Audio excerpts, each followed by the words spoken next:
ஹாய்ங்க welcome to Viji daily vibe. இன்றைக்கி எங்கள் ஊரில் பார்த்திங்கன்னா ஐயப்பன் சேவா சங்கம் ஐயப்பன் விழா நடத்துகிறாங்கங்க. செம்மையாக இருந்துச்சுங்க.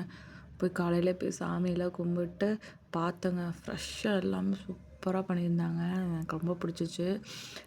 இன்றைக்கி சாட்டர்டேங்க. சாட்டர்டேயில் செம்ம என்ஜாய்மெண்ட் இருக்குது. மோர் வீடியோவுக்கு லைக் பண்ணிக்கோங்க, ஷேர் பண்ணிக்கோங்க, சப்ஸ்கிரைப் பண்ணிக்கோங்க. மறக்காமல் பெல் ஐக்கானை கிளிக் பண்ணி வச்சுக்கோங்க. எனக்கு சப்போர்ட் பண்ணுறீங்க. Thank you so much. வாங்க வீடியோக்குள்ளே போகலாம். பார்த்திங்கன்னா மார்னிங்கே போய் விசிட் பண்ணிவிட்டு எல்லாம் பார்த்துட்டு வந்தாச்சுங்க. அப்போ தான் ஸ்டார்ட் பண்ணிகிட்டு இருந்தாங்க. சண்டை மேளம், அன்னதானம் எல்லாமே நடக்குது. போக முடியுமான்னு தெரியல. அதனால சரி குழந்தைக்கு இன்றைக்கி ஸ்கூல் இருந்துச்சு, ஆஃப் டே. சரி அவளை விட்டுட்டு அப்படியே நானும் ஹஸ்பண்டும் போய் சாமியெல்லாம் கும்பிட்டு வந்துட்டாங்க. சூப்பராக இருந்துச்சுங்க. அப்படியே கண்ணுக்கு அப்படியே நிறைவாக இருந்தது. ஏன்னா இந்த மாதிரி ஃபங்க்ஷன்லாம் நான் பார்த்ததே கிடையாது. சரி வாங்க வீடியோக்குள்ளே போகலாம். இன்றைக்கி நான் என்ன செய்ய போகிறேன்னா வெஜ் பிரியாணி தாங்க. என்னோடய ஸ்டைலில் நான் எப்படி சிம்பிளாக செய்கிறேன்னு பாருங்கள். இன்றைக்கி சாட்டர்டே என்னடா பச்சை பயிறு செய்யலையான்னு நினைக்காதீங்க. அது நேற்றே செஞ்சுட்டேன். அதுவும் இல்லாமல் நேற்று வீடியோவும் எடுக்க முடியலைங்க. ஏன்னா நேற்று கோவில் போனோம். மார்கழினால நேரத்துலேயே கோவில் போயிட்டு பிள்ளையாருக்கு தண்ணி ஊற்றிட்டு வந்தனால செமையாக தூங்கிட்டேன். ரொம்ப டயர்டாகிடுச்சுங்க. குழந்தையும் குளிரில் நைட்டெல்லாம் கொஞ்சம் ஒரு மாதிரி பண்ணிகிட்டே இருந்தேன்னு சொல்லி நான் தூங்கவே இல்லை. அப்புறம் மார்னிங்கே சாப்பாடு குழம்பு மட்டும் வச்சுட்டு நான் போய் தூங்கிட்டேங்க. ரொம்ப டயர்டாயிடுச்சு. அதனால் இன்றைக்கி வீடியோ போட்டுடலாம் அப்படின்னு சொல்லிட்டு இன்றைக்கி காலையிலே கோவிலில் போயிட்டு வந்துட்டு வீடியோ எடுக்க ஸ்டார்ட் பண்ணிட்டேங்க. இன்றைக்கி வெஜ் பிரியாணி தாங்க செய்ய போகிறேன். அதாவது கேரட் பீன்ஸ் போட்டு தான் செய்ய போகிறேன். நான் போக போக என்னெல்லாம் செய்கிறேன்னு சொல்கிறேன். இப்போ வாங்க. ஃபஸ்ட்டு கடாயில் கீ எடுத்துக்கிட்டாங்க. கீ சென்ட்ரல் கீன்னு சொல்லியிருந்தாங்களேங்க, அதுதான் நான் யூஸ் பண்ணேன். சூப்பராக இருந்துச்சுங்க. அந்த அரோமா நல்லா இருந்துச்சு. ஜஸ்ட்டு கொஞ்சமாச்சும் நீங்கள் வாங்கி ட்ரை பண்ணி பாருங்கள். நான் எனக்கு ரொம்ப பிடிச்சனால நான் ஒரு 1/2 kg வாங்கினேன். எனக்கு ரொம்ப பிடிச்சிச்சு சென்ட்ரல் கீ. 300 தான் வந்தது. நல்லா இருந்துச்சுங்க. கண்டிப்பாக ட்ரை பண்ணி பாருங்கள். ஆனால் என்ன ஒன்று மைனஸ்னால் டக்குன்னு சில்வர் பாத்திரத்தில் இல்லைன்னா கண்ணாடி பவுலில் மாற்றி வைக்கணும் சொல்லிட்டாங்க. அதுதான் ஏன்னா அது அரோமா அப்படியே இருக்குமாமா. பிளாஸ்டிக்னால் அதோட வாசனை தான் இருக்கும் அப்படின்னு சொன்னாங்க. ஆமாம், இதுவும் நம்ம நல்ல ஐடியா தானே இருக்குது. நம்ம வாங்கினோன்னே பிளாஸ்டிக்லேயே வச்சுருவோம். டக்குன்னு நம்ம சில்வரில் இல்லைன்னா பாட்டில்லாம் மாற்ற மாட்டோம் அப்படின்னு சொல்லிட்டு சரி வாங்கிட்டேங்க. சூப்பராக இருந்துச்சு. யோசனை பண்ணிகிட்டே வேலை செஞ்சுட்டு இருந்தாங்க. குழந்தை எப்போ வருவா, எப்படி வருவா அப்படின்னு. ஏன்னா இன்றைக்கி அழுதுகிட்டே தான் போனான். ஏன்னா இன்றைக்கி ஆஃப் இயர்லி நடக்கிறதுனால கொஞ்சம் ஸ்பெஷல் கிளாஸில் இருக்காமாங்க. ஃபஸ்ட் ஸ்டாண்டர்டுக்கே ஸ்பெஷல் கிளாஸ்னால் 12th 10th ரொம்ப பாவம். உங்கள் சில்ட்ரன்ஸும் இப்படி தான் கிளாஸில் போகிறாங்களான்னு நீங்கள் கமெண்ட்டில் சொல்லுங்கள். என் வீடியோ பிடிச்சிருந்தா லைக் பண்ணுங்கள், ஷேர் பண்ணுங்கள், சப்ஸ்கிரைப் பண்ணிக்கோங்க. மறக்காமல் பெல் ஐக்கானை கிளிக் பண்ணிக்கோங்க. என்னடா கோவிலாக சுற்றுறாளான்னு நினச்சிக்காதீங்க. ரொம்ப பிடிக்கும் கோவிலுக்கு போகிறது. மோஸ்ட்லி கோவில் தான் போவேன். பார்க்கு போவேன். அப்புறம் சினிமாக்கெலாம் போனதில்லை. போவேன், ஆனால் ரொம்ப ரேர் தாங்க. ஏதாச்சும் ஒரு ஃபங்க்ஷன், ஏதாச்சும் நல்ல படம் வந்துச்சுன்னா போவேன். இப்போல்லாம் நல்ல படம் வரலைன்னு சொல்லலைங்க. ஆனால் நான் போகிற இன்ட்ரெஸ்ட் இல்லை. ஏன்னா என்னால் இங்கே வீட்டிலே பார்த்துக்குவாங்க, லேப்பில் ஏதாச்சும் பார்த்துக்குவாங்கறனால நான் போக மாட்டேன். அதுவும் இல்லாமல் குழந்தைக்கு ஒரு டைம் ஃபஸ்ட்டு நான் கூட்டிகிட்டு போனேங்க குங்கு ஃபாண்டா 4க்கு. சாமி ஏன்டா போனோன்னு ஆயிடுச்சுங்க.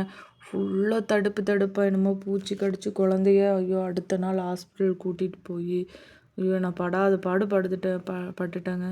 நைட்டெல்லாம் அவள் தூங்கவே இல்லை. அதனால நான் போவே இல்லைங்க.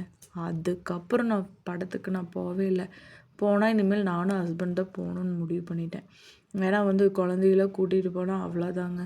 சரிங்க வாங்க வீடியோக்கெல்லாம் போகலாம். ஃபஸ்ட்டு நெய் ஊற்றியாச்சு, கொஞ்சம் கடலெண்ணெய் போட்டாச்சு. அதுக்கப்புறம் பட்டை, கிராம்பு, ஏலக்காய் போட்டாச்சுங்க. அதுக்கப்புறம் நல்லா இது ஃப்ளேவர் வரதுக்குள்ளே நம்ம இஞ்சி பூண்டு போட்டுடலாங்க. இஞ்சி பூண்டு நான் அரைச்சி வச்சனால எனக்கு எல்லா குழம்பும் ஈஸியாக வைக்க முடிஞ்சிச்சுங்க. உங்களுக்கு இப்படின்னா நீங்கள் கமெண்ட்ஸில் சொல்லுங்கள். நீங்கள் இப்படி அரைச்சி பாருங்கள், உங்களுக்கு சூப்பராக இருக்கும். நான் சொன்ன ஷார்ட்ஸாகவும் போட்டிருப்பேன் பாருங்கள். லாங் வீடியோவும் நான் போடுறேன்.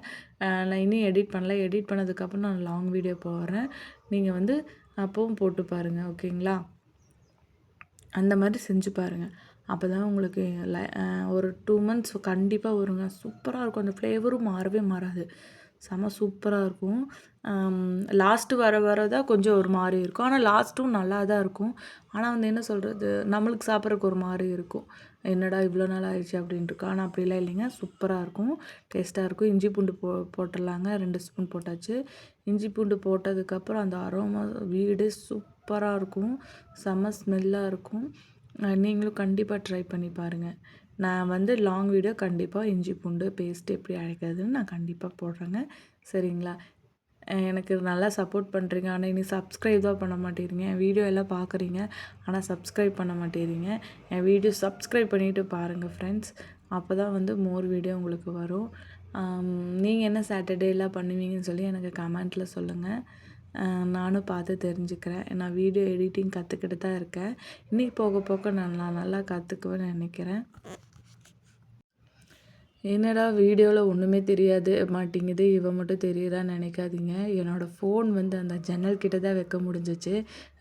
ட்ரைபாட் இல்லாதனால வந்து நான் என்ன பண்ணுறேன்னு உங்களுக்கு சரியாக தெரிய மாட்டேங்குது. இந்த 1 மந்த் அட்ஜஸ்ட் பண்ணிக்கோங்க. நெக்ஸ்ட் மந்த் நான் ட்ரைபாட் கண்டிப்பாக நான் வாங்கிடுவேன். ஏன்னா அது வாங்கினா நல்லா தான் வாங்கணும். ஏன்னா வந்து 500 அந்த மாதிரிலாம் இருக்குது. ஆனால் அதுவும் வாங்கிட்டு அப்புறம் அது சரியில்லைன்னா நல்லா இருக்காது அப்படின்னு சொல்லிட்டு ஒரு 1000க்கு மேலே வாங்கினா தான் கொஞ்சம் நல்லா இருக்குன்னு சொன்னாங்க. அதனால தான் நான் வெயிட் பண்ணிகிட்ருக்கேன். என்ன பண்ணுறதுங்க, பட்ஜெட் ப்ராப்ளம். அதுவும் இல்லாமல் நான் ஹவுஸ் ஒய்ஃப் வேறு, அதையும் யோசிக்கணும் இல்லைங்க. சரி நெக்ஸ்ட் மந்த் பார்த்துக்கலாம், நியூ இயர் அப்போ ஸ்டார்ட் பண்ணிக்கலான்னு விட்டுட்டேங்க. ஆனியன் எல்லாமே ஒவ்வொன்றா கட் பண்ணி தாங்க பண்ணிகிட்ருந்தேன். கரெக்டாக வந்து மணி 11 ஆயிடுச்சுங்க. 11 மணிக்கு ஸ்டார்ட் பண்ணேன். 12 மணிக்கு முடிச்சிட்டேங்க. எல்லாம் கட் பண்ணி பண்ணுறதுக்குள்ள கரெக்டாக டைம் இருந்துச்சு. எல்லாம் எடுத்து வச்சு தக்காளி, வெங்காயம், உப்பு எல்லாமே ஒவ்வொன்றா எடுத்து பண்ணுறக்குள்ள கரெக்டாக டைம் 12 ஆயிடுச்சு. இன்னும் 1/2 ஹவரில் பாப்பா வர்ஷினியும் வந்துடுவா. வர்ஷினி வந்தோடனே அவளுக்கும் சாப்பாடு போட்டு கொடுக்கணும். ஏன்னா காலையில் எந்திரிச்சதும் லேட்டாக ஒன்றும் சாப்பிடல. பால் மட்டும் குடிச்சிட்டு கிளம்பிட்டா. அப்புறம் நான் என்ன பண்ணுவேன்னா, இஞ்சி பூண்டு பேஸ்ட்டு அப்புறம் வெங்காயம் சேர்த்துனதுக்கப்புறமே வந்து நான் உப்பு சேர்த்திடுவேங்க. அப்புறம் 2 மிளகா, பச்சை மிளகா மட்டும் சேர்த்திட்டேன். எனக்கு காரத்துக்கு வந்து கொஞ்சம் பிரியாணி மசாலா நான் போடுறதுனால நான் வந்து 2 பச்சை மிளகா மட்டும் சேர்த்திக்கிட்டேங்க. அப்புறம் தக்காளி கட் பண்ணி வச்சுருந்தேன். தக்காளியும் போட்டுட்டேன். அதுக்கப்புறம் எல்லாமே கட் பண்ணி வச்சுருந்தேன், எல்லாமே போட்டுட்டேங்க. அதுக்கப்புறம் வந்து வெங்காயத்துக்கு அப்புறம் இது போட்டுடலாங்க மசாலா. மசாலா அப்புறம் வந்து இல்லை, ஃபஸ்ட்டு வந்து தக்காளி போட்டுடலாம். தக்காளி போட்டதுக்கப்புறம் மசாலா போட்டுடலாங்க. ஏன்னா வந்து அப்போ தான் கொஞ்சம் அந்த தக்காளி கரைஞ்சா கொஞ்சம் லிக்விடாக ஆகிடும். லிக்விடாக போடும்போது அந்த இது ஸ்பைசஸ்லாம் வந்து கொஞ்சம் நல்லா ஊறுங்க.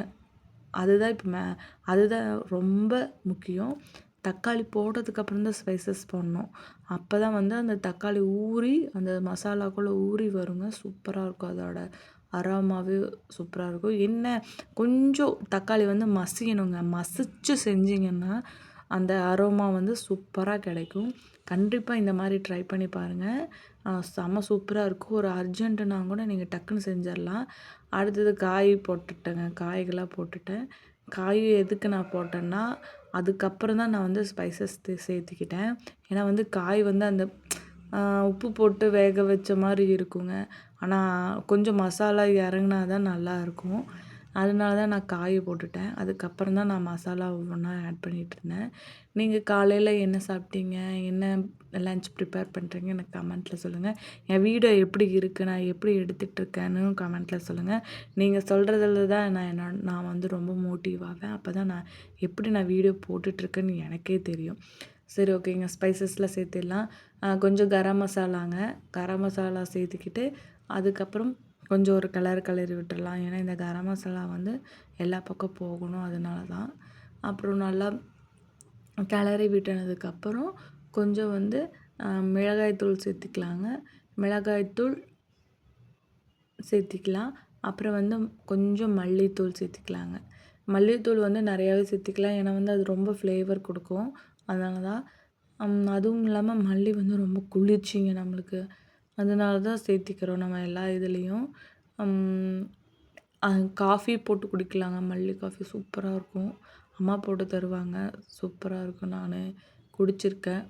வெல்லம் போட்டு மல்லி நுணுக்கி தருவாங்க. செம்மையாக இருக்குங்க அந்த காஃபி. போனால் போட்டு கொடுக்க சொல்லணும். எனக்கு அந்த டேஸ்ட்டு வர மாட்டேங்குதுங்க. அப்புறம் போட்டாச்சு. அது ஒரு கிளறிட்டு அப்புறம் பிரியாணி மசாலா இருந்துச்சுங்க. ஃபேமிஸோட செம்மையா இருந்துச்சுங்க இவங்களோடதெல்லாம். நான் அந்த அந்த புக் எங்கே வச்சுருக்கேன், அதாவது அந்த நோட்டீஸ் எங்கே வச்சுருக்கேன்னு எனக்கு தெரியல. நான் பார்த்துட்டு அவங்களோட வாட்ஸ்அப் நம்பரை நான் குடுக்குறேன். கண்டிப்பா நீங்க செக் பண்ணி பாருங்க. விஜி டெய்லி வைப் அந்த சேனல்ல சொல்லி நீங்க வாங்கிக்கலாங்க.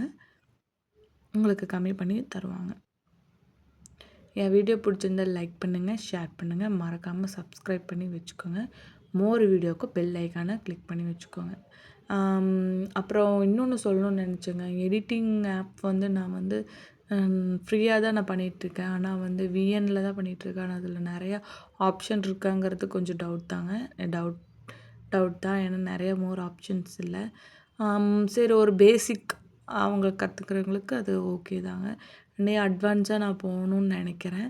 நான் கண்டிப்பா அட்வான்ஸா போவேன். எனக்கு நம்பிக்கை இருக்கு. ஏன்னா வந்து நானே வந்து கத்துக்கிட்டு இருக்கிறனால, நான் சீக்கிரமா கத்துக்குவேன்னு எனக்கு ஒரு வெறியே வந்துடுச்சுங்க. ஏன்னா இன்னொருத்தவங்க சொல்லிக் குடுக்கறக்கு இல்ல அப்படின்னு நினைக்கும்போது, நானே கத்துக்கிறேன் அப்படின்னு இருக்கும்போது, நான் வந்து ஈஸியா கத்துக்குவேன். சீக்கிரமாவும் கத்துக்குவேங்க. தனியா இருந்தா கூட நம்ம சீக்கிரமா கத்துக்கலான்னு எனக்கு தோணுதுங்க.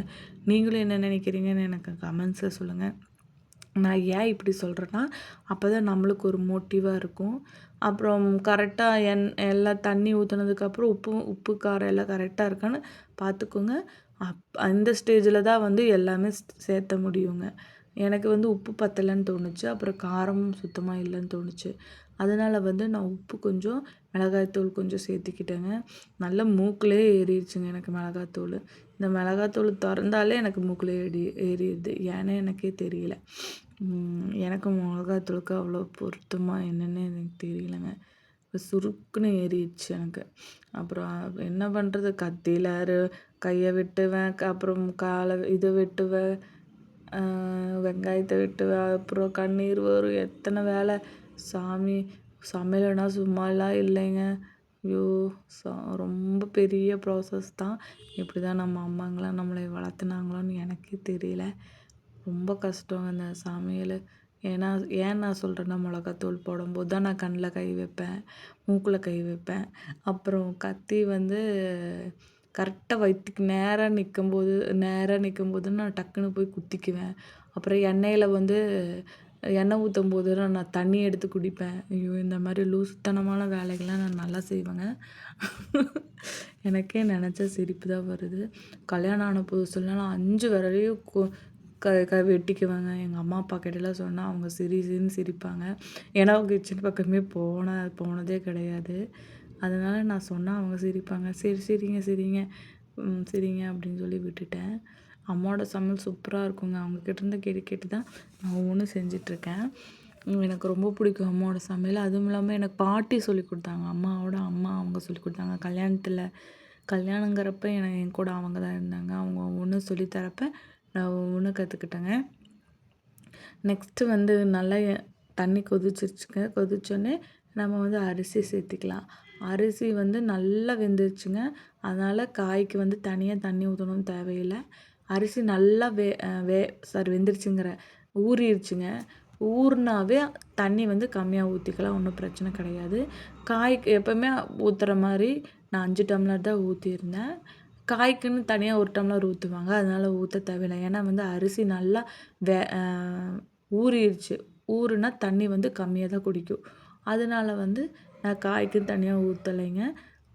என்ன சொல்கிறது, 5 டம்ளர் எப்பவும் போல் 5 டம்ளர் அரிசிக்கு எப்படி வைப்பனோ அதே மாதிரி தாங்க நான் வச்சேன். இது ஒரு 5 விசில் விட்டு எடுத்துக்கலாங்க. விட்டதுக்கப்புறம் நான் எப்படி வந்திருக்குன்னு நான் உங்களுக்கு அந்த பிக் ஷேர் பண்ணுறேன். என் வீடியோ பிடிச்சிருந்தா லைக் பண்ணுங்கள், ஷேர் பண்ணுங்கள், சப்ஸ்கிரைப் பண்ணுங்கள். பாய்.